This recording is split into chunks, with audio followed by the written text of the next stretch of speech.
Welcome to a journey that stretches across more than 3 centuries, a journey where the light of liberty was kindled from hammered copper, born from the dream of a young nation and carried by the hearts of those who believed in something greater than themselves. Today, I invite you to drift with the winds that once crossed the Atlantic, to hear the ringing of hammers inside a foundry in Paris, to feel the quickened pulse of a fledgling America, and at last to stand before a giant woman made not of flesh and bone, but of symbol and human longing. You've heard of her, surely, the Statue of Liberty. But do you truly know who she is? The Statue of Liberty, whose original French name is La Liberté éclairant le monde. Liberty enlightening the world is not just a sculpture, she is a living story, forged in moments when humanity stood at the edge of despair and still reached toward the sky. This story doesn't begin in New York, it begins in Paris. In 1865, right after the American Civil War had ended, a French scholar and staunch abolitionist, Édouard René de la Boulaye, whispered a radical idea that France should offer America a gift, a symbol for the ideals both nations claimed to cherish: freedom, democracy, and human rights. That idea ignited the imagination of a young artist, Frederick Auguste Bartholdi.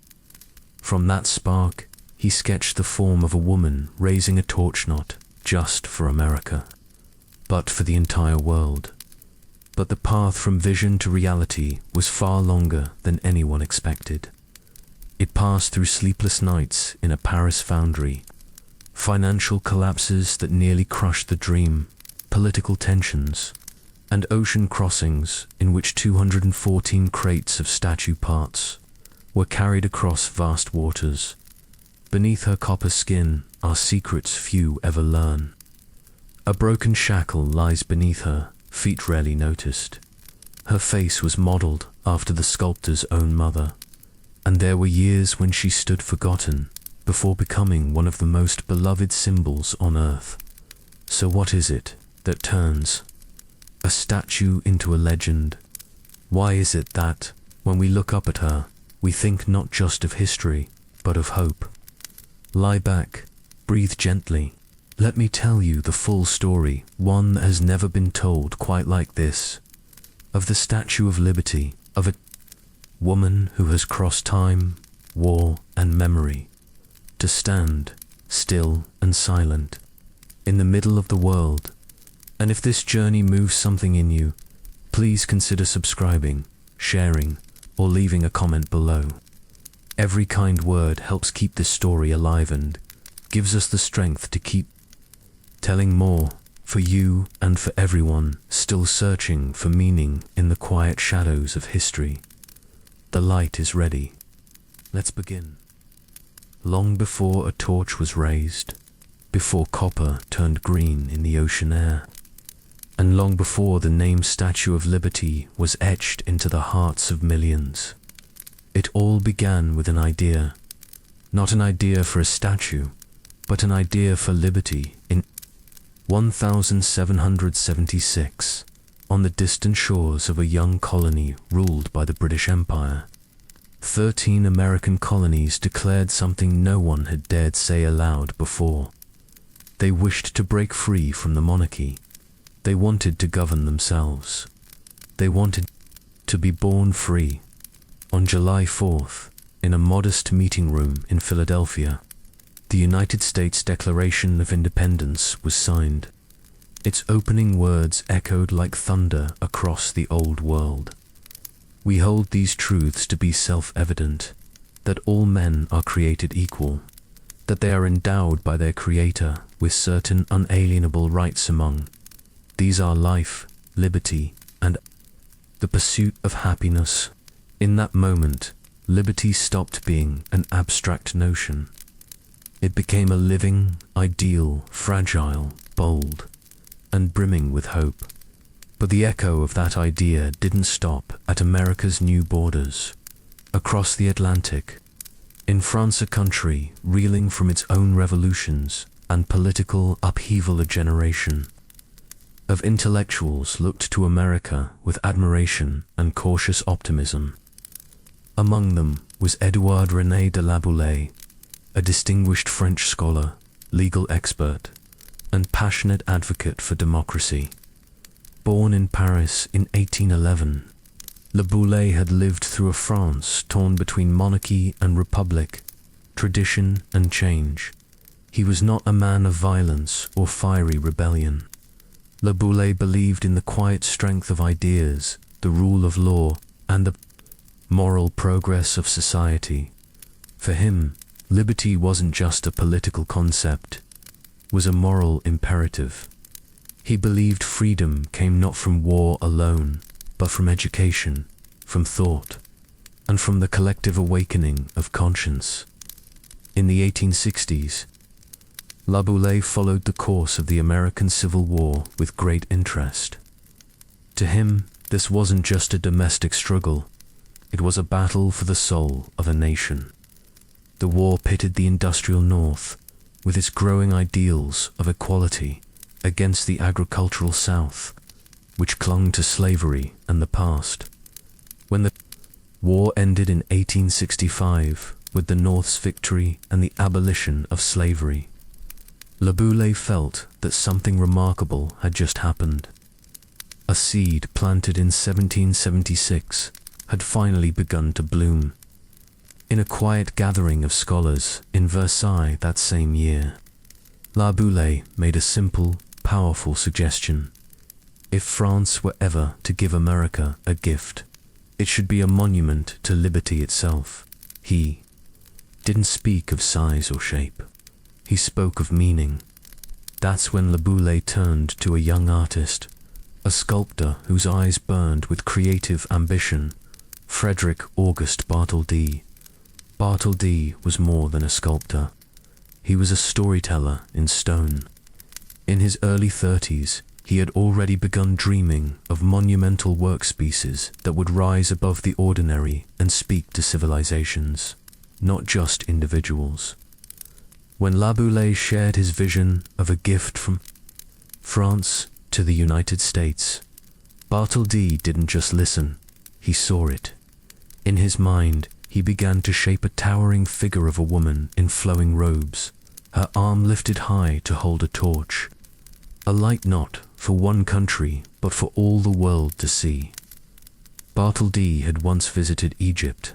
There, among the temples and colossi of ancient times, he had been inspired by monuments meant to endure. But this new idea wasn't a tomb or temple. It would be a monument to the living. A monument not to the dead, but to the enduring human desire for freedom. In 1865, Bartholdi traveled to America. He was searching for the perfect place to raise this idea into the sky. When he arrived in New York and sailed into the harbor, he noticed a small island in the middle of the waterbedlows island, empty, windy, overlooked, but it was the first thing ships saw when they entered America. Bartholdi stared at it and whispered to himself, "This is the place." So, in the midst of the 19th century, in a world shaking with industrial revolutions, political chaos, and quiet hopes, a single idea began to take root. No one yet knew it would take decades to realize. No one could have imagined that, one day, this idea would become one of the most powerful symbols humanity had ever created. Liberty began as a sentence. Then it became a dream, and then it became a statue. But to raise that statue, to ignite its torch, the world would need more than a dream, it would need a visionary, and a nation bold enough to believe in it. There is a kind of silence that follows a great war. It is not peace, exactly, but something more fragile. A pause in history where the future still hesitates, unsure of its direction. That was the world in 1865. America had just emerged from. For brutal years of civil war, cities burned, families torn, the very fabric of a young nation tested by its own ideals. But the Union had survived, slavery had fallen, and in the quiet after the storm, the idea of liberty seemed brighter, more sacred, and more complex than ever before. Across the Atlantic, in a quieter corner of Paris, a man named Frederick Auguste Bartholdi was sketching. He was not sketching battlefields or generals. He was not interested in war, not really. What stirred him was something else, something timeless. A vision of a woman, robed in flowing drapery, holding a torch. Aloft, her face calm, resolute, a modern colossus. A symbol not of empire, but of enlightenment. Bartholdi had grown up in the Alsace region of France, a land caught between identities, French, German, European. He had seen how borders could blur, how identities could bend under pressure, and, perhaps because of this, he longed to create something enduring, something that could stand outside the politics of the day. He wanted to sculpt not just stone or bronze, but an idea. Le Boulet's suggestion still echoed in his mind. A monument, gifted from France to the United States, honoring liberty and friendship between nations. Not a small statue tucked in a park, but something bold, something impossible to ignore. In the autumn of 1865, Bartholdi boarded a ship bound for America. It was his first voyage to the New World. He carried no statue with him, only sketches and questions. When the ship entered New York Harbor, the fog had just begun to lift. The city was growing, restless and full of energy. Ships from all over the world docked along the piers. Immigrants arrived daily, many poor, some hopeful, all uncertain. And then Bartholdi saw it. Rising from the water was a small rocky island, Bedloes Island. It was not grand. No monuments, no trees. Only a forgotten military fort and gulls circling overhead. But it stood at the mouth of the harbor, the first thing anyone saw upon arriving in America, a gateway, a threshold. Bartholdi stood at the rail of the ship and whispered to himself, "That's where she'll stand." It was the perfect place, not just for a statue, but for a story. Returning to France, Bartholdi began to design. His notebooks, filled with studies of drapery, faces, flames. He was inspired by ancient Greek goddesses, by the Roman figure of Libertas, and even by Renaissance paintings of justice and virtue. But the statue he envisioned was not divine. She was human, a woman standing not above the world, but within it. He named her Liberty, enlightening the world. She would not carry a sword, she would carry light. She would not wear a crown of power, but one with 7 rays, reaching across the seas, and beneath her feet, he added something quiet, almost hidden. A broken chain, it was subtle, tucked beneath the folds of her robe easy to miss. But to Bartholdi, it meant everything. It was a tribute to the end of slavery, a silent reminder that liberty was not given, it was fought for and earned. But dreams, even noble ones, need money. As the years passed, Bartholdi realized just how monumental his vision truly was, not just in size, but in cost. Casting the statue in copper, building the inner structure, transporting it across the ocean, it would require hundreds of thousands of francs. In 1870, a shadow fell over France. War broke out with Prussia. The Franco-Prussian War would redraw maps and break hearts. Alsace, Barthol's homeland, was lost to Germany. For him, liberty was no longer a distant idea, was personal. Still, he held on to the dream. He traveled across France, presenting models of the statue at exhibitions, giving speeches, showing drawings, raising funds. Some believed in the project. Others mocked it. A woman holding a lamp, they said. Where's the glory in that? But Bartholdi refused to compromise. The lamp would stay. The light would shine, meanwhile. Edouard Laboulaye worked behind the scenes writing, organizing, convincing politicians that this gift to America was not just symbolic, but strategic. France had just lost a war. The empire had fallen. A republic was rising again, fragile and uncertain. A gesture of goodwill toward America's stable, democratic nation could strengthen ties, and strengthen the republic. Together, Bartholdi and Laboulaye formed the French-American Union. It was a private group dedicated to fundraising and political coordination. The French people, not the French government, would fund the statue. The Americans, it was hoped, would build the pedestal. Progress was slow. Donations trickled in. Copper was expensive. Engineers needed to be hired.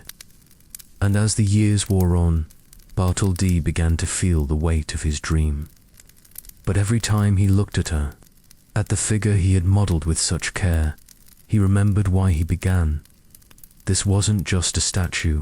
It was a bridge, a promise, a flame, and so, day by day, year by year, liberty took shape. In a foundry on the outskirts of Paris, copper sheets were hammered into curves and contours. The arm holding the torch was built first, so large it could be displayed on its own at the Centennial Exposition in Philadelphia in 1876. Visitors walked inside it, touched the rivets, marveled at the scale. They didn't know it yet, but they were standing inside a future icon. 10 years after his first trip to America, Bartholdi's dream was no longer just sketches and words. It was becoming real metal, weight, volume. And yet, she still had no pedestal, no island prepared, no clear path forward. She had form, but not a home. But Bartholdi believed. Liberty, he knew, was patient. There is a moment in every great dream when the dreamer realizes just how far they still have to go. For Frederick August Bartholdi, that moment came in the spring of 1875. He stood beneath the towering copper arm of his statue, the torch held. Proudly aloft, assembled for the first time in a quiet Parisian courtyard. It was massive, beautiful, more than 7 meters tall on its own, and yet it was only a fragment of something far greater. The woman who would carry it, the symbol of liberty, still lay scattered across sketches and blueprints, waiting to be born. 10 years had passed since Bartholdi first imagined her rising from Bedloe's Island, greeting every ship that entered New York Harbor. But time, as it always does, had tested the dream. Money was tight, politics were delicate. France was still healing from its defeat in the Franco-Prussian War. The French Republic was young, uncertain, and yet, somehow, the vision had survived. Thanks to Edouard Laboulaye's careful diplomacy and Bartholdi's relentless passion. The Franco-American Union had been formed an organization dedicated to building the statue as a gift from the people of France to the people of the United States. It would not be funded by kings or governments. It would rise from the hearts and hands of ordinary citizens. And so began one of the earliest and boldest public fundraising campaigns in modern history. Posters were printed, speeches were given, bronze replicas of the statue were sold. Even schoolchildren were asked to donate a few centimes for La Liberté. It was a national effort, but also a deeply personal one. People gave not because they had to, but because they believed. Liberty, after all, belongs to everyone. Meanwhile, in a quiet workshop on Rue des Chazelles in Paris. The impossible began to take shape. To construct a statue more than 46 meters, tall from thin copper, sheets without it buckling or collapsing required genius. And Bartholdi knew just the man. Gustave Eiffel. Yes, the very same Eiffel who would one day build the iron tower that now defines the Paris skyline. But before that, he would build something no less extraordinary, the invisible skeleton of liberty. Eiffel's solution was revolutionary. Instead of a solid core, he designed an internal iron framework, flexible enough to sway with the wind, yet strong enough to support the entire copper skin. The statue's copper panels, just 2.4 millimeters thick, would be attached to a metal armature using a new method called repousse, which involved hammering the copper into shape from the reverse side. Each piece was crafted by hand, curved, riveted, and carefully matched to the framework like a puzzle. The torch arm and the head were built first. By 1876, the year of the American centennial, the completed arm was sent to the United States and displayed in Philadelphia, where visitors climbed inside to peer out from the flame. It was a spectacle, a promise, proof that the statue was real land coming back in France. Construction continued piece by piece. The face was sculpted with serene, timeless features. Her expression was not of triumph, but of quiet strength. Bartholdi later revealed that he modeled it, in part, after his own mother, a woman who, like liberty, had endured hardship with dignity and grace. By 1881, the statue was taking form. Massive panels were hoisted into place inside the Paris workshop. Visitors came from across Europe to see this strange creation rising. From within the city, they stared up at her crown, her robes, her feet stepping forward, one breaking free of a broken shackle. Few noticed the broken chain, but for those who did, it spoke volumes. Liberty was not standing still. She was moving forward. But even as the statue neared completion in France, across the ocean, there was a problem America had not yet built. The pedestal, it was agreed from the beginning. France would fund the statue, and the United States would construct the base. But public support in America was lukewarm. Many considered the statue too foreign, too large, too abstract. Politicians argued, donors hesitated, and in the newspapers, some asked openly, why should we pay for France's gift? Bartholdi waited and waited. The statue was nearly finished, ready to cross the ocean, but without a pedestal, she had no place to stand. That's when Joseph Pulitzer stepped in. Pulitzer, the Hungarian-born newspaper magnate and editor of the New York World, launched a daring campaign. In March 1885, he wrote, "Let us not wait for the millionaires to give this money. It is not the statue of the millionaires, it is the statue of the people." He pledged to print the name of every single person who donated even, if they gave just a penny. The response was overwhelming. Children sent nickels. Immigrants gave what little they had. Thousands of names filled the pages of the world. By August, over 120,000 people had contributed.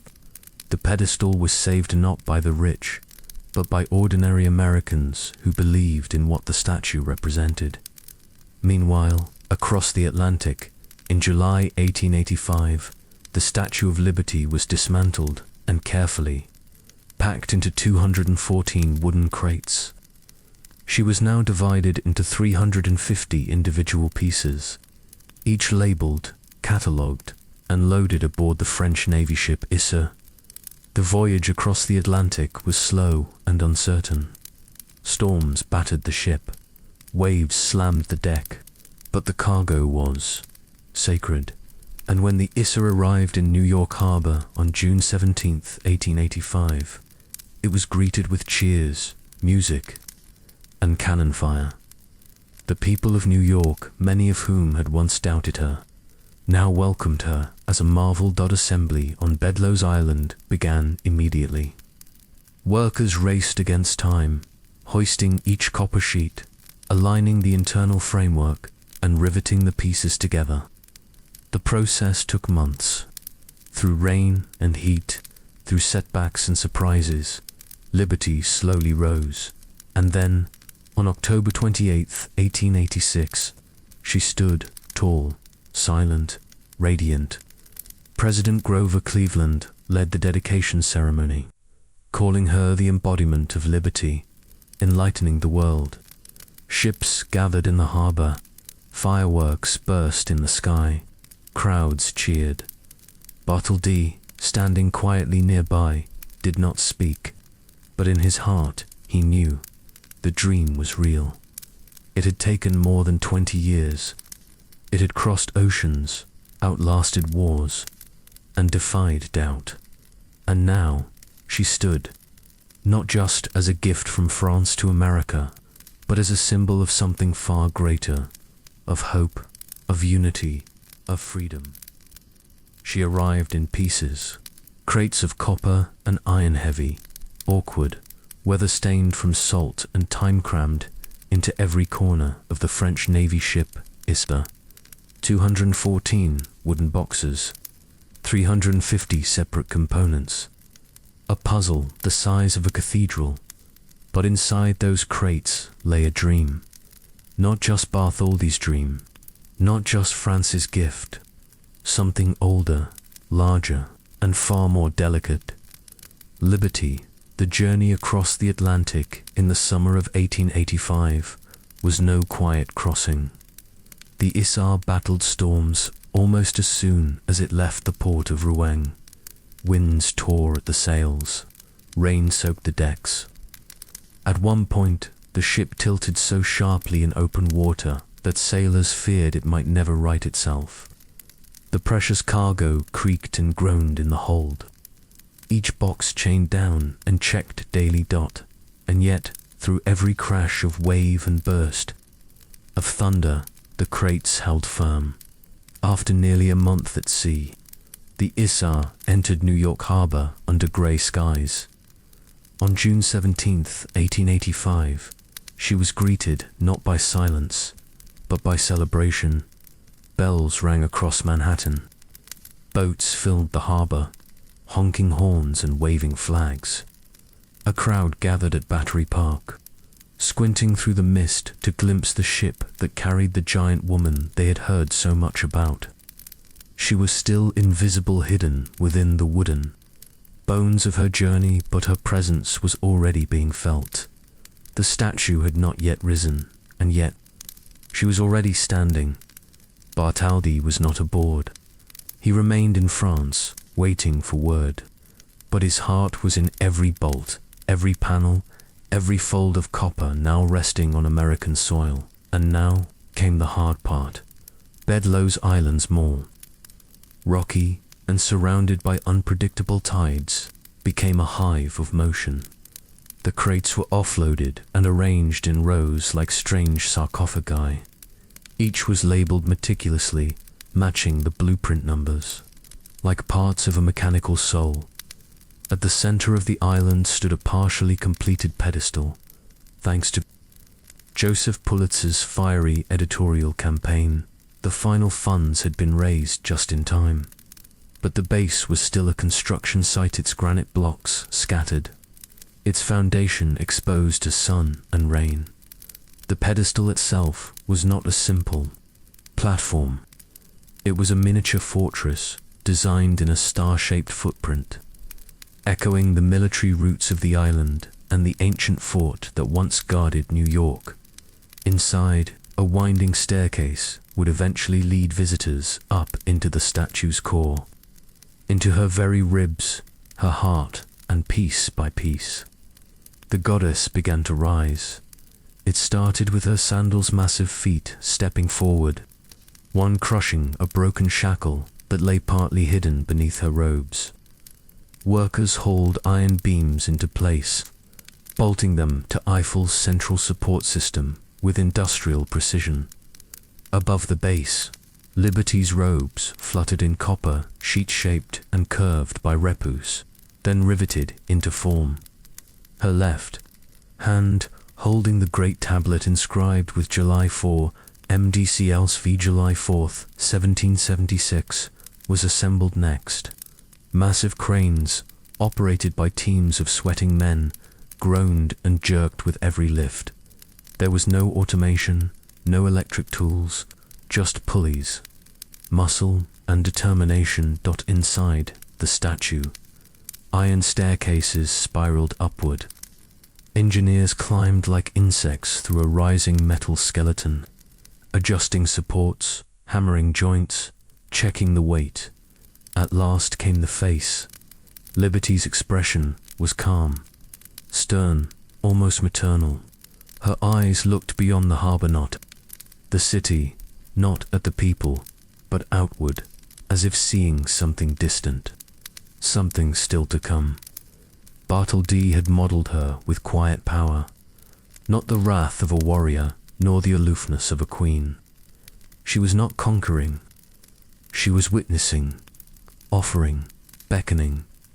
And then, on October 28th, 1886, she stood whole. The day of the dedication dawned with mist on the water and drums in the streets. Boats filled the harbour ferries, barges, even rowboats crowded with spectators, waving handkerchiefs and shouting across the waves. President Grover Cleveland arrived by barge, flanked by officials and dignitaries, while cannons thundered in salute from nearby forts. An enormous French flag had been draped across the statue's face, concealing it for the final reveal. On Bedloe's Island, a platform was erected near the pedestal, and speeches began. Bartholdi, who had finally returned to New York weeks earlier, stood in the shadows, refusing to speak, refusing even to sit. He paced the edge of the platform, waiting, and when the moment came when the French flag was pulled aside and the full face of liberty was revealed, there was a silence that passed like wind across the harbour, a deep, still hush, followed by roaring applause. She was breathtaking, more than 46 meters tall from heel to crown, holding her torch almost 93 meters above sea level, her robes flowing with classical grace, her crown bearing 7 rays, one for each continent, each sea. Newspapers would call her colossal, radiant, the wonder of the age. But to those watching from the water, from the docks of Manhattan, or from the streets of Brooklyn, she was something else entirely. She was real, and yet, even as fireworks burst over the harbour that night, not everyone celebrated. Some critics still saw the statue as empty symbolism, mebity for some, not for all. The broken chain beneath her feet, nearly hidden, raised uncomfortable questions. How could America claim to welcome the tired and poor, while segregation, poverty, and prejudice still ruled many lives? To immigrants arriving days later, her silent gaze seemed full of questions. To Black Americans, the promise she embodied had not yet been delivered.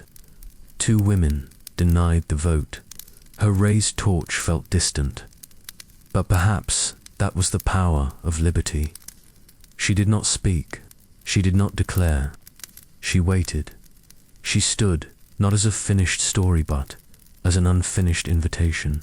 And still today, through wind and time, rust and war, she remains, not flawless, not simple, but standing, always standing.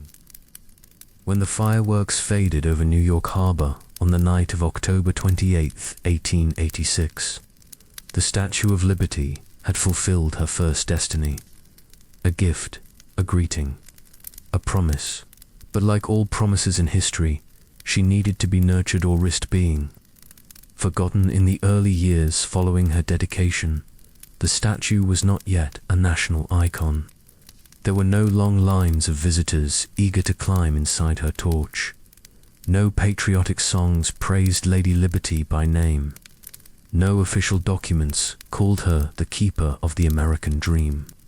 She simply stood there, quietly, waiting to be understood. For almost 2 decades, Bedloe's Island remained more of a military post than a cultural destination. New Yorkers, busy with the hustle of a rapidly industrializing city, hardly noticed her. Each day, hundreds of ships passed by, their passengers catching only a fleeting glimpse. Even in the early 20th century, the torch, her highest symbol, was closed to the public after an explosion damaged the interior structure. From then on, no one would step into her outstretched hand again. Her eyes still looked out to the ocean, but the world seemed to have stopped looking back. And then, a small poem saved her from silence.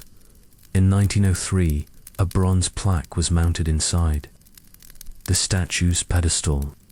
On it were the words of a sonnet titled "The New Colossus" by a woman named Emma Lazarus. She was not a politician, not a founder, not a figure of power in her day. Emma was the daughter of a Portuguese Jewish family in New York. She had seen the overcrowded, poverty-stricken lives of Eastern European immigrants arriving at Ellis Island, and her heart could not remain silent. In the verses she left behind, the voice of the Statue of Liberty came alive. No longer a vague symbol, she began to speak. Give me your tired, your poor, your huddled masses yearning to breathe free. Bring me the weary, the desperate, the ones who are only seeking air to breathe. From that moment, the statue began to change shape, not physically, but in the American imagination.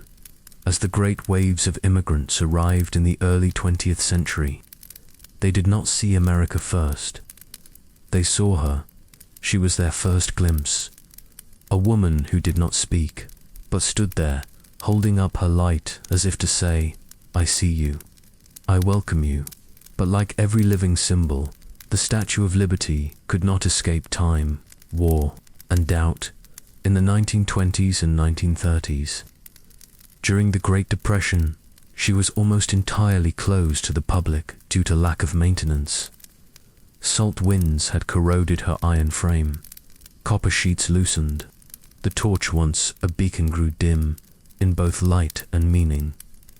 There were discussions about dismantling her, replacing her with something more modern. But somehow she stood. Then came the Second World War. During the war, the light of the statue's torch was extinguished every night, not because hope was lost, but because of air raid fears. A symbol of freedom, forced to hide in darkness. But on Victory Day in 1945, when the Allies reclaimed Europe and peace returned, her light came back on. She shone again, and for the first time, the entire world began to recognize her, not merely as an American gift, but as a global symbol of human hope. In 1956, Bedloe's Island was renamed Liberty Island, and with that simple change, she began a new chapter. During the 1960s to 1980s, through the Civil Rights Movement, the Vietnam War, and waves of social unrest, the statue was again reinterpreted, this time with tension. For many people of color, immigrants, and women, she no longer felt like a sanctuary, but a promise unfulfilled. The question was asked in protests and poems alike: liberty for whom? Why does she not lift her light for all? From that very criticism, a quiet rebirth took place. People began to realize that liberty was not a completed gift. It was a process, a struggle, an invitation, not a conclusion. In 1986, for her 100th birthday, the Statue of Liberty underwent a full restoration for the first time in her history. Nearly $100 million was raised from Americans and donors around the world. More than 1,500 copper panels were repaired or replaced. The old, damaged torch was removed and replaced with a new one gilded in 24-karat gold leaf. Once again, the flame glowed bright over New York Harbor. She was no longer a silent witness. She had become a storyteller of struggle, aspiration, and time itself. And then came 2001, September 11th. New York was shaken by fire, by ash, and by the unthinkable. From her island, just across the water, the Statue of Liberty stood still. She did not fall. She did not flinch. But in the eyes of those who looked toward her that day, she was no longer just a monument. She was. Present people didn't need her to speak. They just needed her to stand, tall, unbroken, holding the light as she always had. She had been forgotten, mocked, obscured by fog, by war, by argument, and yet, through it all, she endured. Not because she was perfect, but because we needed her. On the morning of September 12, 2001, the sun rose quietly over New York City. The city, usually loud and relentless, seemed to hold its breath. In the drifting haze above the harbor, one figure still stood silent, steady, facing the sea, the Statue of Liberty. People looked to her like they looked to a survivor. She didn't speak, she didn't cry, she didn't fall. But she was there, still holding the torch high in the aftermath of catastrophe.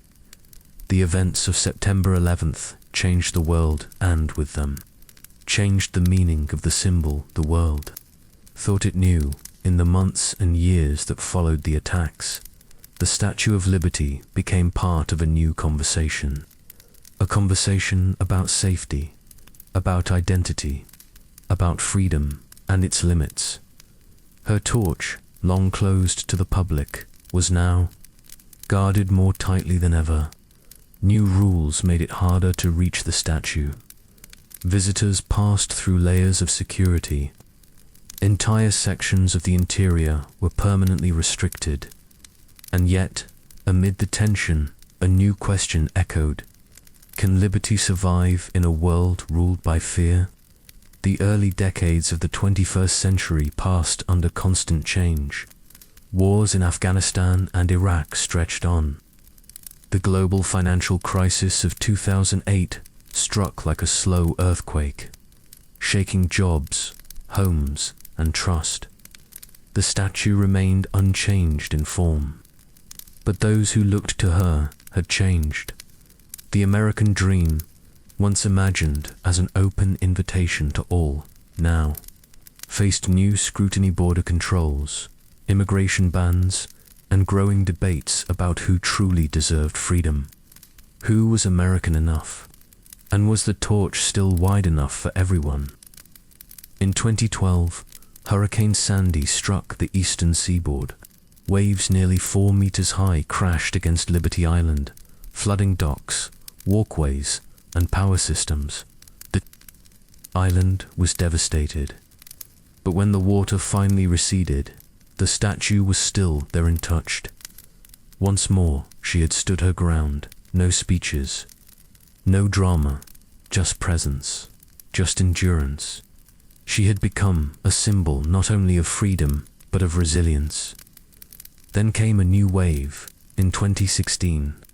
In the midst of political division and rising talk of walls and borders, the image of the Statue of Liberty returned, this time not as a passive monument, but as a voice carried by the people.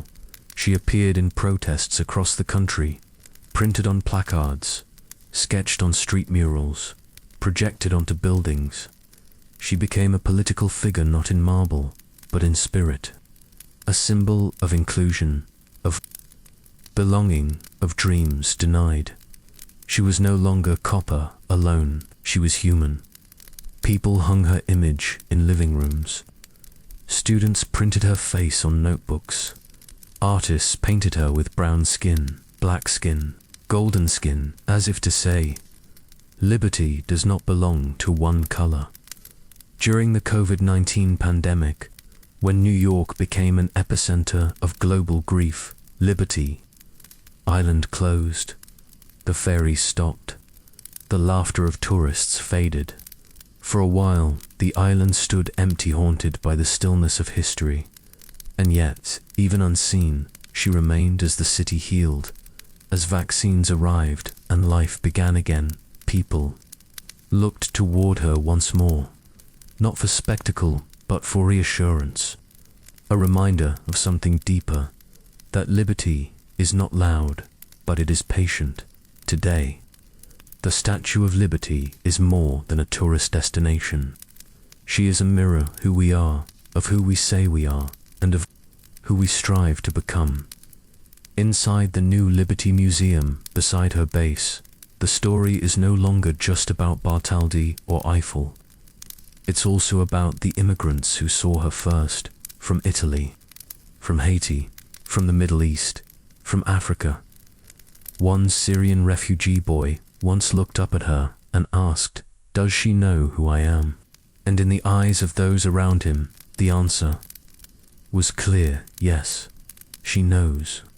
And she still stands for children like you. More than a century since her arrival on American soil, the Statue of Liberty has never spoken a word. But perhaps that silence is the greatest invitation of all. To tell your story, to step onto the pedestal of freedom, to lift your own light, no matter how small, and join a flame that's been burning for generations. She is the monument of a century, not because she never changes, but because she always does. From war to peace, from doubt to faith, from darkness to light, she is not perfect, but she is proof that liberty, even fragile, even flawed, can endure. And in a world shifting more each day, one copper woman still stands above the water, unbowed. She does not walk, but we can. If you have ever stood beneath her feet amid the salty wind and steady waves of New York Harbor, you may have wondered, how did she get here? And why does a silent statue make the whole world stop and listen? Because the truth is, the Statue of Liberty is not merely architecture, not simply a gift from France, not just a figure printed on passports, stamps, or movie screens. She is a doorway, leading into stories that time, war, and forgetfulness tried to bury. And if you're patient enough to listen, her secrets begin to surface quietly, one by one. The first secret lies in her face. For years, people debated who the Statue of Liberty resembles. Frederick Auguste Bartholdi, the French sculptor who created her, never confirmed a name, but in his sketches, journals, and surviving drafts, a quiet truth emerged. The face of Liberty was modeled after his mother. Charlotte Bartholdi was a solemn, resilient woman from Alsace who raised her children alone after her husband's death. She endured war, dislocation, and political turmoil with strength, but without bitterness. In his heart, Bartholdi did not want to sculpt a cold Roman goddess. He wanted to create a mother for mankind, a woman whose face had known pain and chose light. If you look closely into Liberty's eyes, you'll see something unexpected. Gentleness. Not superiority, not judgment, just a calm endurance. The gaze of someone who doesn't demand freedom, but quietly says, "You deserve it." Another secret rests beneath her feet. Nearly hidden by the folds of her robe lies a broken shackle, an iron chain, snapped in two. Most visitors never notice it. It isn't prominently displayed on signs. It's not listed among the main features of the statue. Originally, Bartholdi wanted liberty to hold that broken chain high in her hand, visibly smashing it in the air as a direct symbol of the abolition of slavery in the United States. But American donors, especially from the post-Civil War South, objected. They feared it would stir division. In the end, Bartholdi compromised. He placed the chain quietly at her feet, partially hidden but never erased. It was his way of whispering the truth beneath the politics. Freedom must be fought for, and it is never given freely. Her torch, too, hides a forgotten story. The torch we see today is not the original. The first torch, designed with delicate glass panels and copper, was meant to shine from within like the beating heart of liberty. But on the night of July 30th, 1916, everything changed. That night, a massive explosion rocked the harbor, the Black Tom explosion. It was one of the largest non-nuclear explosions in American history. German saboteurs seeking to halt US arms. Shipments during World War I blew up munitions stored on a nearby island. The blast was so strong it shattered windows in Manhattan and damaged the torch of the Statue of Liberty. Since that day, no one has been allowed inside the torch again. The damaged original was eventually removed, replaced with a sealed and gilded version that now only reflects sunlight. Where once light glowed from within, it now bounces off from without, a quiet metaphor. Perhaps that liberty's light sometimes relies on those who see it, not only those who bear it, and who, you might ask, keeps her standing. Few know that. The internal structure of the statue was engineered by Gustav Eiffel, the same mind behind the Eiffel Tower. While Bartholdi shaped the vision, it was Eiffel who gave her bones. He invented a skeletal system of iron unlike anything attempted before. Her copper skin is supported by more than 300 individual metal ribs. Her spine, staircases, and joints allow the entire structure to sway gently in strong winds. Her head can move up to 3 inches during storms. She is not fixed like a stone. She breathes with the wind, standing by design. Her famous green color is not original either. When Liberty was first assembled in 1886, she gleamed in reddish gold copper. But time, air, and salt slowly transformed her surface into a green-blue patina, natural reaction between copper and the sea. At first, the public was alarmed. Some even wanted to paint her brown again, but engineers proved the new layer actually protected the metal beneath, and so the blue robes stayed, gifted by the ocean itself. What many forget is that for 16 years, the Statue of Liberty functioned as an official lighthouse of the United States. From 1886 to 1902, her torch was connected to an electrical source and served as a beacon for incoming ships. But the technology was weak.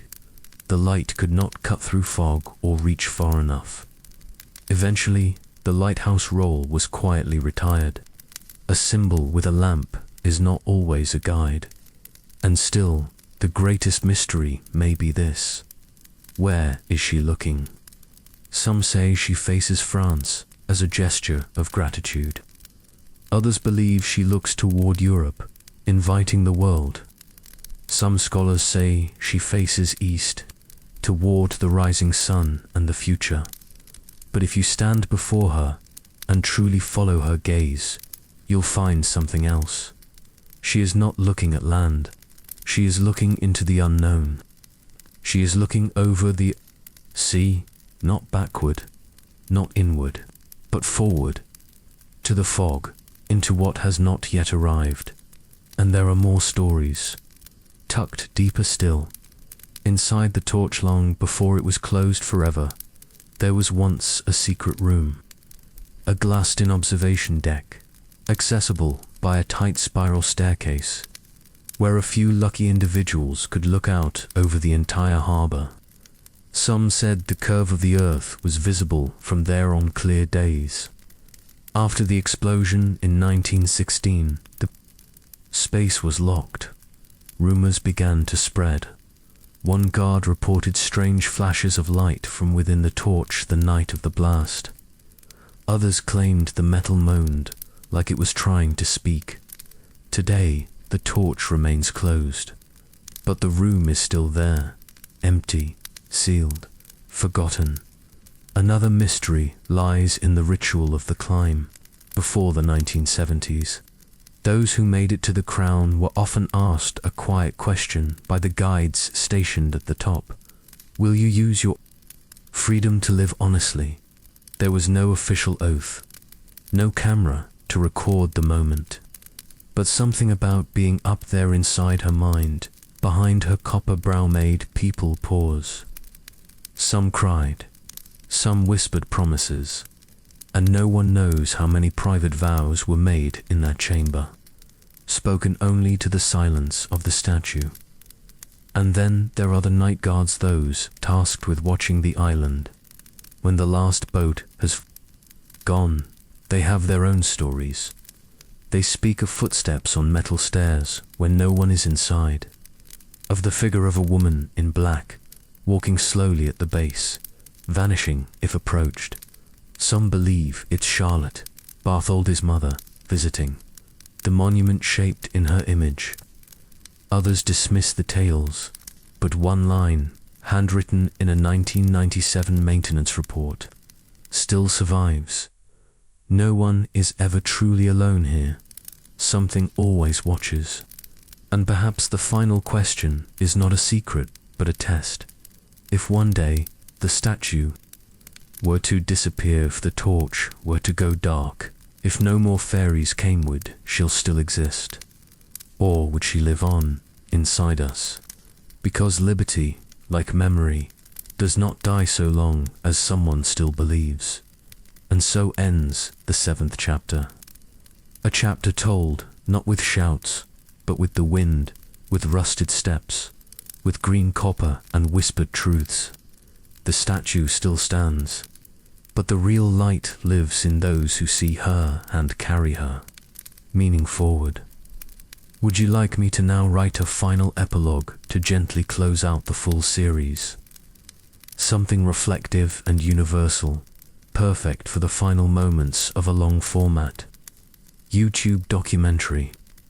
As the final frame fades and the voice of history softens like mist over the harbor, you may find yourself wondering, what did these stories, these secrets, these fragments of time truly leave behind?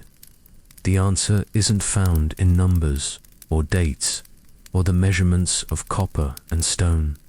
It lives in the heart, in the quiet breath of those who once stood beneath her, not because of how tall she was, but because of what she made them feel. Freedom has never been a permanent state.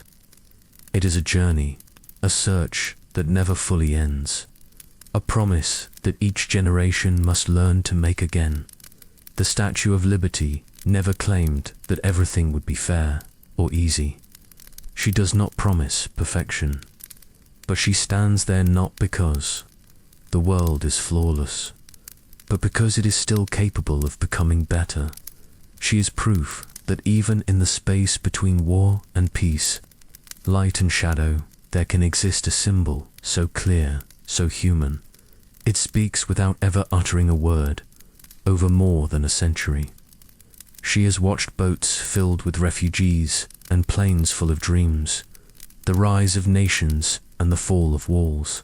She has seen hope crack and rebuild, and still she does not turn away. Now, as you close this chapter, perhaps long after midnight, you are not simply carrying facts. You are carrying a flame. It may be small, it may flicker in uncertain winds, but it is yours to keep on, yours to pass on, a reminder that you are allowed to hope. You are allowed to tell your story, and if one day you lose your way, remember, the copper woman who stands by the water, she lifts a torch not because she has found the path, but because she still believes someone else will. That is the quiet power of liberty, and now her story belongs to you.